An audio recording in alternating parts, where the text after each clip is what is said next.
আজ বেলা ৩ ঘটিকায় ডেমরা থানা বিএনপির উদ্যোগে ঢাকা ৫ আসন সংসদ সদস্য পদপ্রার্থী আলহাজ নবীউল্লাহ নবীর নেতৃত্বে গণমিছিল অনুষ্ঠিত হয়। মিছিলে অংশগ্রহণ করেন ডেমরা থানা বিএনপির যুবদল, ছাত্রদল, শ্রমিক দল সহ অঙ্গ সংগঠনের নেতৃবৃন্দ ও যাত্রাবাড়ী ডেমরার বিভিন্ন ওয়ার্ডের নেতাকর্মীরা। মিছিলটি ডেমরার সারুলিয়া হতে শুরু করে কোনাপাড়া গিয়ে শেষ হয়।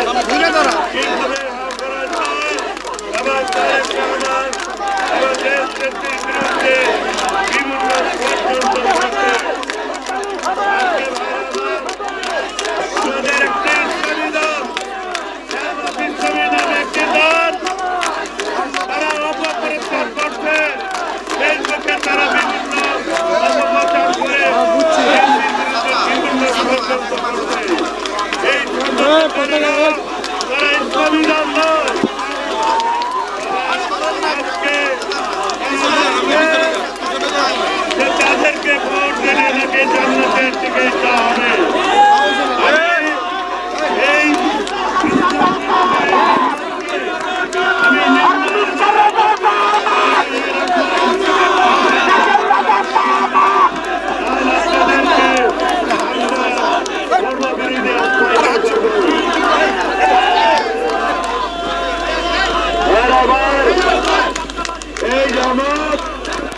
এই জামাত সবসময় নির্বাচন আসলে মনে করে থাকে। 1994 সালে সারা বাংলাদেশের মানুষ ঐক্যবদ্ধ হয়েছিল এই স্বৈরাচারী শেখ হাসিনার বিরুদ্ধে এবং শপথ করেছিল, কিন্তু 1994 সালের কর্মকর্ত শপথ বন্ধ করে এই জামাত ইসলাম বেঈমানি করেছিল। তারা এই ভোটের জন্য ইসলাম বিরোধী কথাবার্তা বলবে বলে জনগণের কাছে ভোট চাইছে। জামাত ইসলাম ভারতের জামাত ইসলাম, তারা এই বাংলাদেশের জামাত ইসলাম ওনাকে স্বীকার করি না। বিশেষ কিছু বলতে চাই না। আগামী নির্বাচনে আপনারা ঐক্যবদ্ধ থাকবেন, আমাদের কোনো ভেদাভেদ নাই। আমরা সব ঐক্যবদ্ধ আছি, আমরা সব ভাই ভাই মিলে ধানের শীষে ঘর খায় আমরা ঐক্যবদ্ধভাবে কাজ করবেন এবং আগামী নির্বাচনে আপনারা ঐক্যবদ্ধভাবে ধানের শীষ ঘর খায় ভোট দিয়ে জয়যুক্ত করে আগামী নির্বাচনে এদেশের প্রধানমন্ত্রী হবে।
I don't know.